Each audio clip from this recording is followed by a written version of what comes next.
రాష్ట్ర ముఖ్యమంత్రి వర్యులు రేవంత్ రెడ్డి గారు నర్సంపేటకు వచ్చారు, వెళ్ళారు. ఇచ్చిందేమీ లేదు.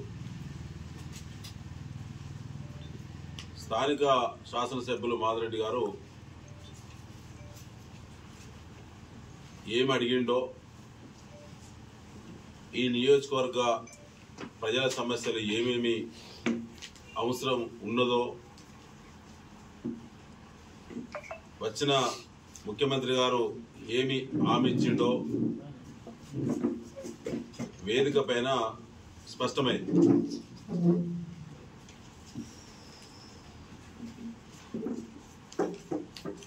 ప్రజాపాలన విజయోత్సవాలు 2 సంవత్సరాలు పూర్తయిన సందర్భంగా నర్సంపేట నియోజకవర్గ ప్రజలకు ముఖ్యమంత్రి రేవంత్ రెడ్డి గారు నిన్న శుభాకాంక్షలు తెలియజేశారు. ముఖ్యమంత్రి గారు నియోజకవర్గ ప్రజల పక్షాన బీఆర్ఎస్ మిమ్మల్ని ప్రశ్నిస్తుంది. గత వారం రోజులుగా అనేక సార్లు మీ దృష్టికి, ప్రభుత్వ దృష్టికి, అధికారుల దృష్టికి నర్సంపేటలో ఆగిపోయినటువంటి పనుల గురించి, అవసరం ఉన్నటువంటి డిమాండ్ల గురించి వివిధ పద్ధతుల్లో అది ప్రెస్ మీట్ల ద్వారా కానీ, బహిరంగ లేఖ ద్వారా కానీ, సీఎంఓకు లేఖ రిజిస్టర్ పోస్ట్ చేయడం ద్వారా కానీ, సీఎంఓకు మెయిల్ పంపడం ద్వారా కానీ మీ దృష్టికి మేము తీసుకొచ్చినాం. ఈ నియోజకవర్గ ప్రజల గురించి పల్లెత్తి మాట కూడా మాట్లాడని ముఖ్యమంత్రి పర్యటన దేనికి ఉపయోగపడినటువంటి పర్యటన? ఒక ఇండ్లు అదనంగా కావాలని చెప్పి ఎమ్మెల్యే గారు పదే పడ్డాడు. కానీ ముఖ్యమంత్రి గారు నీళ్ళలో ఏలు పెట్టి, నోట్లో పెట్టి బయటపడ్డాడు. వీరు అడిగే విధానంలో చిత్తశుద్ధి లేదు, వారు ప్రకటించిన విధానంలో పెద్ద డ్రామా ఉన్నది. వచ్చే ఫైనాన్షియల్ ఇయర్ ఏప్రిల్ తర్వాత 2025-26 ఫైనాన్షియల్ ఇయర్లో ఇల్లు కేటాయిస్తామన్నాడు. ఆల్రెడీ ఇందిరమ్మ ఇండ్ల ప్రణాళికలో మీ మేనిఫెస్టోలోనే మీరు అది పెట్టిందే. కొత్తగా మీరు ఇచ్చింది ఏంది? కొత్త ప్రకటన ఏంది? నర్సంపేటలో ఈ నియోజకవర్గ సాగునీటి రంగం గురించి నిన్న మీరు వేదిక ఏర్పాటు చేసినటువంటి ఆ ప్రాంతం అంతా కూడా హెల్త్ హబ్గా తీర్చిదిద్దినాం మేము. దాంట్లో ఉండబడినటువంటి మిగతా అవసరాల గురించి, విద్య గురించి, గురుకులాలకు శాశ్వత భవనాల గురించి, 250 కిలోమీటర్ల మేర ఆగిపోయిన బీటీ రోడ్ల గురించి, 185 మహిళా బిల్డింగులను మీరు ఆపిన దాని గురించి,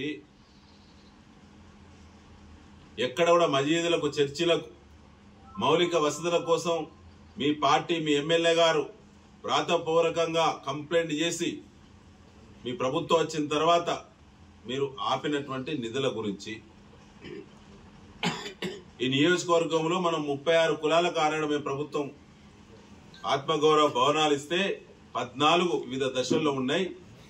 మిగతాది మీ ప్రభుత్వం ఆపింది. నిన్న ముఖ్యమంత్రి చెప్పినట్టు చీరలు ఇచ్చిందో ఐకేపీ గ్రూపుల్లో క్రియాశీలకంగా ఉన్న సభ్యులకు మాత్రమే. అంటే మహిళల్లో 18 నుంచి వృద్ధుల వరకు ఉన్నటువంటి మహిళల్లో కేవలం 65% మాత్రమే చీరలు ఇచ్చింది. నేను సభ వేదిక మీద ఏమంటాడు, 18 ఏళ్ళు నిండి నుంచి వృద్ధుల వరకు మేము ఇస్తాను, మీకు చీర రాకుంటే నాకు ఫోన్ చేయండి, చీరలు వచ్చినట్టు సర్పంచులు కృషి చేయండి, ఇంటింటికి చీర చేరాలి, చీర రాకుంటే ముఖ్యమంత్రి చెప్పండి. అసలు ముఖ్యమంత్రి అనేటువంటి చీరల పంపిణీకి సమయాన్ని వెచ్చించాడు మొత్తం. నిన్న 2 ఏళ్ళు చీరలు ఎగ్గొట్టి 1 సంవత్సరం మాత్రమే. అది కూడా నీ కాంగ్రెస్ డిజైన్ ఒకే డిజైన్ పెట్టి అష్టదరిద్రం డిజైన్ పెట్టినావు, ఇందిరమ్మ పేరు పెట్టినావు. వాళ్ళు రానోళ్ళు గ్రామ పంచాయతీ ఎన్నికల్లో నిలదీస్తారు గల్లాబట్టి కాంగ్రెస్ అభ్యర్థులని ఇప్పుడు నిన్న ప్రకటన చేసిండు. అందరికి ఇస్తాం ఎన్నికల తర్వాత, మహిళా దినోత్సవం వరకు. ఇవాళ సీరే రానోళ్ళు ఖచ్చితంగా కాంగ్రెస్ బుద్ధి చెప్తారు. అసలు కాంగ్రెస్ పార్టీ వేదిక అంతా చీరల మీదనే నడిచి నిన్న. రైతులు ఖాతాల్లో బోనస్ పడనోళ్ళు కాంగ్రెస్ బుద్ధి చెప్పాలి. అట్లయితేనే వస్తాయి, లేకపోతే రావుగా. రైతు బంధు ఇచ్చిన ఉంటాను నిన్న సిగ్గు లేకుంటారు. రైతు భరోసా పేరు మీద 2 సార్లు ఎగ్గొట్టి 1 సారి ఇచ్చిండు. అది కూడా ఎన్నికలు వస్తానే కాబట్టి ఇచ్చిండు. నిన్న చేసిన శంకుస్థాపనలు అన్ని లైన్లో చూస్తే నవ్వొస్తుంది. మెడికల్ కాలేజ్ శంకుస్థాపన సిగ్గు అనిపించలేదా మీకు?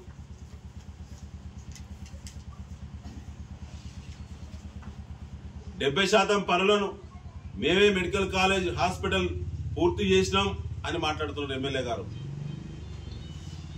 మిమ్మల్ని చూస్తే జాలేస్తుంది. ఏం చెప్పుకోవాలో తెలియక మెడికల్ కాలేజ్ కూడా మీ ఖాతాలు వేసుకుంటే ఇంతకంటే నిస్సిగ్గు జుగుప్సాకరమైనటువంటి ప్రకటన ఇంకోటి ఉండదు.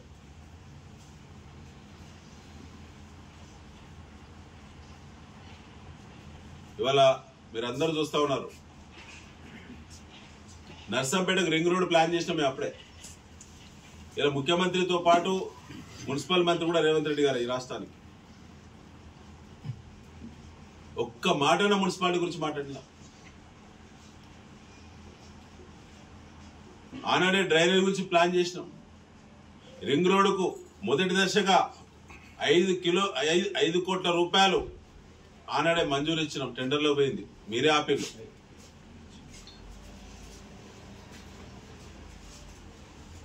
అసలు నర్సంపేటకి ఎందుకు వచ్చిండ్రు?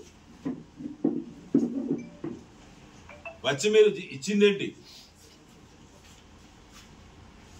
ప్రజాపాలన 2 సంవత్సరాలు పూర్తయిన సందర్భంగా విజయోత్సవాలు అన్నారు. సిగ్గనిపించాలి మీకు, వేదిక మీద ఉన్నటువంటి వాళ్ళందరూ కూడా. జరుగుతున్న అభివృద్ధిని పడేయడంతో పాటు విధ్వంసం చేసిందే కాంగ్రెస్ పార్టీ నర్సంపేట. ఇక్కడ ఈ పనులన్నీ ఆపినందుకు విజయోత్సవాలా? ఇక్కడ రైతులకు సంబంధించిన సబ్సిడీ యంత్రాలు పథకాన్ని రద్దు చేసినందుకు మీరు విజయోత్సవాలు చేశారా నిన్న? మోంతా తుఫాన్ ఎఫెక్ట్ తో పాటు మీ అష్టదరిద్రపు అసమర్థ పాలన వల్ల యూరియా ఎఫెక్ట్ తోటి పంటలన్నీ వీకినాయి. ఇవాళ పత్తి కానీ మొక్కజొన్న కానీ ప్యాడీ రైతులు కానీ వాళ్ళ పరిస్థితి ఎట్లుందంటే దిగుబడి 50% కూడా వచ్చే దిక్కు లేదు. నియోజకవర్గంలో ఏ ఒక్క రైతుకు పెట్టిన పెట్టుబడి వచ్చిన రైతు ఒక్కరంటే ఒక్కరు కూడా లేరు. రైతుల గురించి ఒక మాట మాట్లాడలేదు. రైతుల నష్టపరిహారం గురించి కనీసం భరోసా కూడా ఇవ్వలేదు.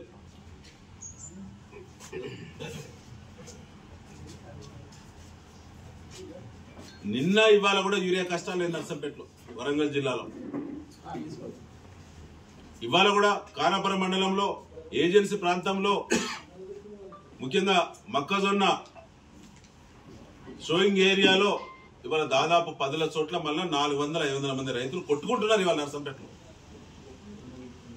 సిగ్గనిపేలే విజయోత్సవాలు అని చెప్పడానికి.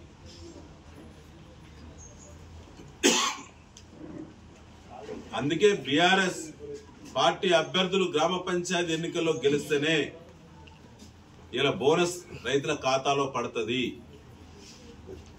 నిన్న సన్నవాళ్లకు బోనస్ ఇచ్చినామని చెప్పిన ముఖ్యమంత్రి రేవంత్ రెడ్డి గారు నిస్సిగ్గుగా ఇజ్జతి మొత్తం మర్చిపోయి ఇప్పటికీ రాష్ట్రంలో 1269 కోట్లు బాకున్నారు.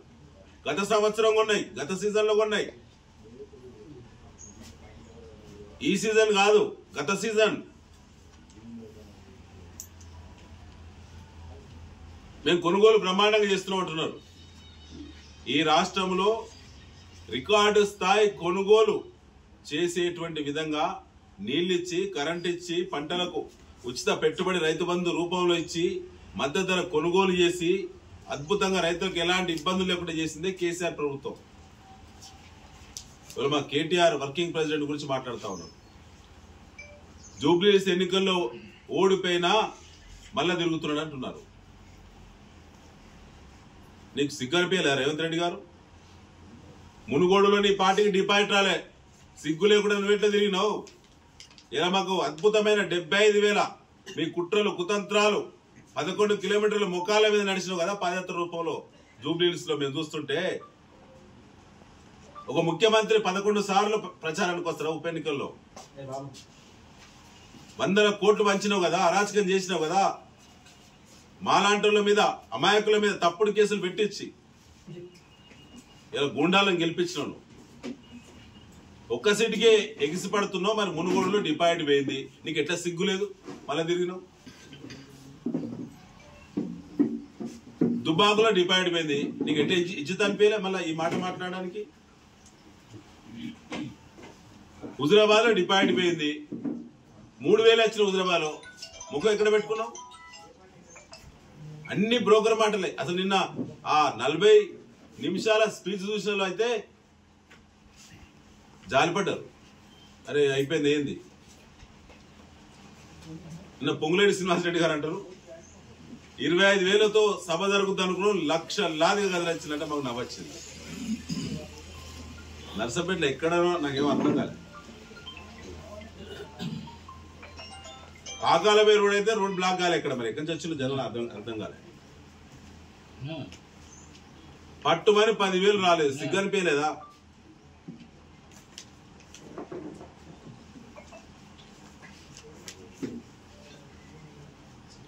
ఇవాళ ఒకటే మీ ద్వారా విజ్ఞప్తి చేస్తా ఉన్నాం, ఈ అబద్ధాలు బోగస్ మాటలు ఈ చిల్లర మాటలు బంద్ చేయండి.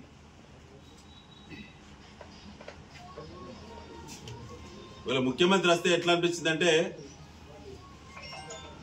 నర్సంపేటలో చాలా ఆశతో ఉండే ప్రజలు, ఏదో అవుతుంది 2 ఏళ్ల బట్టి కాకపోయా.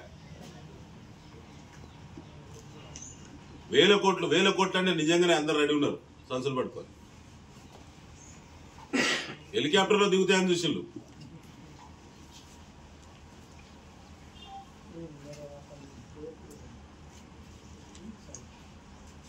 అసలు విజన్ లేదు కాంగ్రెస్ పార్టీకి నర్సంపేట మీద. ఉన్న వ్యవస్థను విధ్వంసం చేసింది కాంగ్రెస్ పార్టీ. నిన్న వాళ్ళిద్దరి కలయిక ఏదో మనకు నర్సంపేటకు శుభం జరుగుద్ది అనుకున్నాం, అందుకే ప్రొటెస్ట్ చేయొద్దని ఒక లైన్ తీసుకున్నాం. నిన్న సిగ్గన్పేలే మెడికల్ కాలేజ్ శంకుస్థాపన, అక్కడ మెడికల్ కళాశాల భవన సముదాయము 2 సంవత్సరాలుగా క్లాసులు నడుస్తాయి, అక్కడ హాస్పిటల్ ఫంక్షనింగ్ లో ఉంటది, అదనపు బిల్డింగులు అది కూడా మేము ఇచ్చినాయే, మేము శంకుస్థాపన చేసినాయే. అందులో మిగిలిపోయినటువంటి డబ్బులు మీరు కాంట్రాక్టర్ను మార్చిళ్ళు కమిషన్ల కోసం. నన్ను అవదారస్ట్ చేసి నేను తెచ్చినటువంటి మా పార్టీ ఇచ్చినటువంటి కళాశాలకు 2వ సారి శంకుస్థాపన. వ్యవసాయ యాంత్రీకరణ పథకం 60 కోట్లు మీ ప్రభుత్వం కాంగ్రెస్ పార్టీ దొంగల్లా వచ్చి ఈ రైతులను మోసం చేసి ఆ పథకాన్ని ఆ నిధులను మీరు తిరిగి వాపస్ తీసుకుపోయిన దాని గురించి ఇవాళ వరంగల్ జిల్లాకు రావాల్సిన రాష్ట్ర స్థాయి ఇన్స్టిట్యూషన్ అయినటువంటి మరి హార్టికల్చర్ రీసెర్చ్ స్టేషన్ కి ఆనాడే మేము మంజూరు తీసుకొచ్చినాం, ల్యాండ్ ఇచ్చినాం కన్నరావుపేటలో. ఇవాళ దాన్ని మీరు నిలిపివేశారు. దాని గురించి నర్సంపేట పట్టణ సర్వతోముఖాభివృద్ధి కోసం ఆనాడే ఒక విజనరీ థింకింగ్ తో చేసిన ప్రణాళికను మేము 80% పూర్తి చేసినాం. ఇలా మిగిలిపోయిన నిల్వ ఉన్నటువంటి నిధులను వాడడంతో పాటు నిర్మాణమైన ఆడిటోరియం గురించి ఎందుకు మాట్లాడలేదు? ఆగిపోయిన veg non veg integrated market గురించి ఎందుకు మాట్లాడలేదు? నర్సంపేటలో ఇలా బ్రహ్మాండంగా జలప్రదాయమైనటువంటి పాకాలకు గోదావరి నీళ్ళించి 5 సంవత్సరాలు అవుతుంది 2వ పంట పండించబట్టి బీఆర్ఎస్ పార్టీ. 1 ఎకరా కూడా ఎండిపోకుండా దాని పల్లెత్తి మాట కూడా పాకాల గురించి మాట్లాడని అష్టదరిద్రపు ముఖ్యమంత్రి మొట్టమొదటిసారి నర్సంపేటలో అడుగుపెట్టిండు. అది మన సెంటిమెంట్. వీళ్ళ కాలువల నిర్మాణం అన్నారు, ఒక్క మాట కూడా మాట్లాడలేకపోయింది. నిన్న కోడ్ వయలేషన్ అడుగడుగున ఎన్నికల కోడ్ వయలేషన్ జరిగింది నర్సంపేటలో. ముఖ్యమంత్రి దిగే హెలిప్యాడే రాజపేట శివార్లో ఉన్నది. అయినా మేము కంప్లైంట్ చేయలేదు. మీలా మీ కాంగ్రెస్ పార్టీ చిల్లర కంప్లైంట్ లేక మేము కంప్లైంట్ చేయలేదు. నిన్న జరిగిన అడుగడుగున జరిగినటువంటి వయలేషన్ లైవ్లో అందరు చూసిండ్రు. అయినా మేము కంప్లైంట్ చేయలేదు. మొదటిసారి ముఖ్యమంత్రి వస్తున్నాడు కదా, వీళ్ళిద్దరు కాంప్రమైజ్ అయ్యింది కదా రహస్యంగా. ప్రజలకు ఏం చెప్తారో. ముఖ్యమంత్రి గారు ఎమ్మెల్యే గారు కాంప్రమైజ్ అయినందుకు నర్సంపేటకు 2 ఏళ్లుగా ఎండబెట్టిళ్ళు అన్ని రంగాల్లో. ఇప్పుడైనా ఏం ప్రకటన వస్తుందని చెప్పి ఆశతో నియోజకవర్గ ప్రజలున్నారు. కానీ గాడిద గుడ్డు తప్ప ఏమీ లేదు, ఏమీ రాలేదు. కేవలం సర్పంచ్ వార్డు సభ్యుల ఎన్నికల ప్రచారం కోసమే ముఖ్యమంత్రి స్థాయిలో మొట్టమొదటిసారి దిగజారి వచ్చినటువంటి వ్యక్తి రేవంత్ రెడ్డి గారు. అసలు రాజకీయాలకు అతీతంగా సర్పంచ్ ఎన్నికలు, వార్డు సభ్యుల ఎన్నికలు జరుగుతాయి. ఇవాళ పచ్చి రాజకీయం చేసేది కాంగ్రెస్ పార్టీ. ఈ ఎన్నికలను ఎమ్మెల్యేలే గ్రామ పంచాయతీ ఎన్నికలకు ప్రచారం పోయేటువంటి ఆనవాయితీ లేదు. పార్టీ గుర్తులుంటే తప్ప ప్రత్యక్షంగా ప్రచారం లేని ఎన్నికలు. ఎన్నికల కమిషనే ఇలా రేవంత్ రెడ్డికి ఏజెంట్ గా పనిచేస్తున్నట్టు నిన్న పర్యటన ద్వారా స్పష్టమైంది. నిన్న వేదిక అంతా యావత్తు ఓట్లు అడిగింది. ఏమన్నారు? డబ్బులు పంచే వాళ్ళను ఓడగొట్టండి అన్నాడు ముఖ్యమంత్రి రేవంత్ రెడ్డి గారు. ఫుల్ బాటిల్కో హాఫ్ బాటిల్కో ఆశపడద్దు, ఇచ్చిన వాళ్ళను ఓడగొట్టండి అన్నారు. కబ్జాలు, రౌడీయిజం, ఊళ్ళలో అశాంతికి కారకులైనటువంటి పైరవికారులను, బ్రోకర్లను, ఇండ్ల పేరు మీద పైసలు వసూలు చేసే వాళ్ళను ఓడగొట్టండి అన్నాడు రేవంత్ రెడ్డి గారు. ఇవన్నిటితో కూడినటువంటి అభ్యర్థులు మీ పార్టీ వాళ్ళే ఉన్నారు నర్సంపేట నియోజకవర్గంలో, వరంగల్ జిల్లాలో. వాళ్ళందరినీ ఓడగొట్టమని మీరు చెప్పినట్టే. Local to global news at your fingertips. మీ చేతిలో ఒక ఆయుధం. Download R TV app. Media legend Ravi Prakash is back.